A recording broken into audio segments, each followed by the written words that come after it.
السلام علیکم ورحمۃ اللہ وبرکاتہ۔ میرا سوال یہ ہے کہ کون کون سے دن روزہ رکھنا سنت ہے مہینے کے اندر، اس کے بارے میں تھوڑا وضاحت فرمائیے۔ السلام علیکم ورحمۃ اللہ وبرکاتہ۔ وعلیکم السلام ورحمۃ اللہ وبرکاتہ۔ جی میرے پیارے بھائی، اللہ تعالیٰ آپ کو جزائے خیر دے۔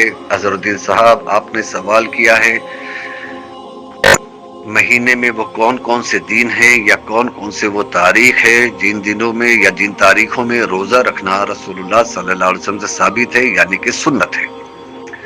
میرے پیارے بھائی، سب سے پہلے میں اللہ سبحانہ و تعالیٰ سے دعا کرتا ہوں کہ اللہ تعالیٰ ہم سب کو عمل کرنے کی توفیق عطا فرمائے۔ انشاءاللہ میں آپ کے اس سوال کا تفصیلی جواب دینے جا رہا ہوں، اور جن حدیثوں کا میں ذکر کروں گا ان تمام حدیثوں کو میں نے آپ کے سامنے رکھا ہے تاکہ آپ بھی ان چیزوں کو پڑھیے۔ چلیے آپ کے سوال کی طرف لوٹتے ہیں میرے پیارے بھائی کہ اللہ کے رسول صلی اللہ علیہ وسلم مہینے میں کون کون سے تاریخ کو یا کون کون سے دنوں کو آپ روزہ رکھا کرتے تھے۔ پہلی حدیث سماعت فرمائیے گا۔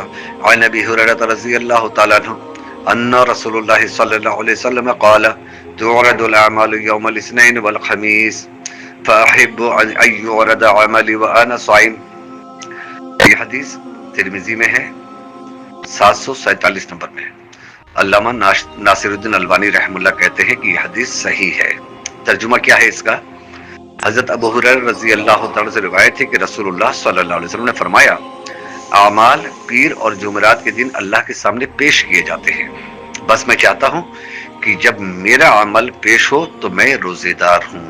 تو اللہ کے نبی صلی اللہ علیہ وسلم نے پیر اور جمعرات کے روزہ رکھا اور اس کی وضاحت بھی کر دی کہ کیوں رکھتے تھے۔ کہا کہ ان دنوں میں اللہ کے سامنے اعمال پیش کیے جاتے ہیں اور یہ ہر ہفتے کے پیر جمعرات ہیں۔ اچھا، دوسری حدیث سماعت فرمائیے گا۔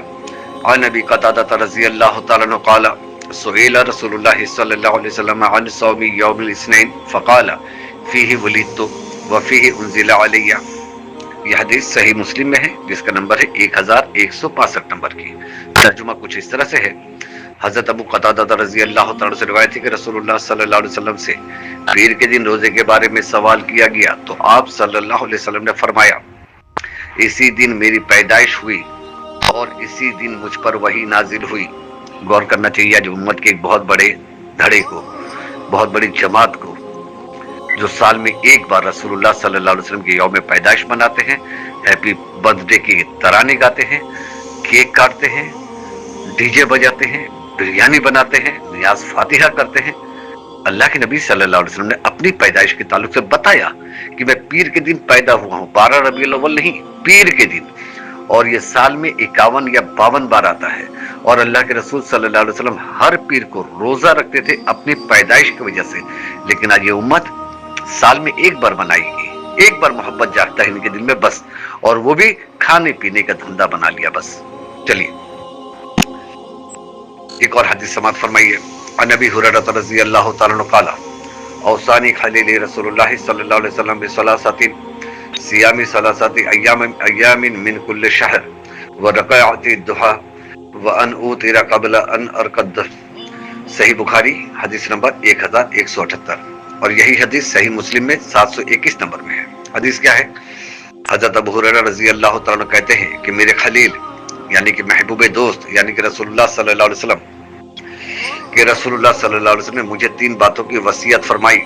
وہ 3 باتیں کیا ہیں؟ ہر مہینے کے 3 روزے رکھنا۔ اب یہ 3 روزے کب ہیں بتاتا ہوں میں آگے چل کر کے، اس کی دلیل رکھتا ہوں۔ چاشت کی 2 رکعت نماز پڑھنا اور سونے سے پہلے وتر کی نماز پڑھ لینا۔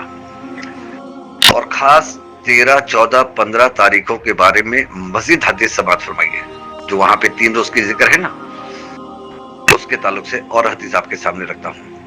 ان قتادہ بن ملحان رضی اللہ تعالی عنہ قال کان رسول اللہ صلی اللہ علیہ وسلم یامر بصیام البیض 13 و 14 و 15۔ یہ حدیث سنن نسائی میں ہے جس کا نمبر ہے 2224۔ علامہ البانی رحم اللہ کہتے ہیں کہ یہ حدیث صحیح ہے۔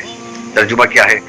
حضرت قتادہ بن ملحان رضی اللہ تعالیٰ بیان کرتے ہیں کہ رسول اللہ صلی اللہ علیہ وسلم نے ہمیں ایام بیض یعنی کہ 13، 14، 15 تاریخوں کے روزے رکھنے کا حکم دیا کرتے تھے۔ تو ان تمام حدیثوں سے، ان تمام دلائل سے معلوم پڑا کہ ہمیں پیر اور جمعرات کا روزہ رکھنا چاہیے جو رسول اللہ صلی اللہ علیہ وسلم کی سنت سے ثابت ہے، اور ہر چاند کے، ہر قمری مہینے کے 13، 14، 15 تاریخ کو روزہ رکھنا چاہیے جو کہ یوم 20 کا روزہ کہلاتا ہے۔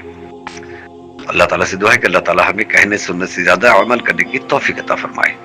السلام علیکم ورحمۃ اللہ وبرکاتہ۔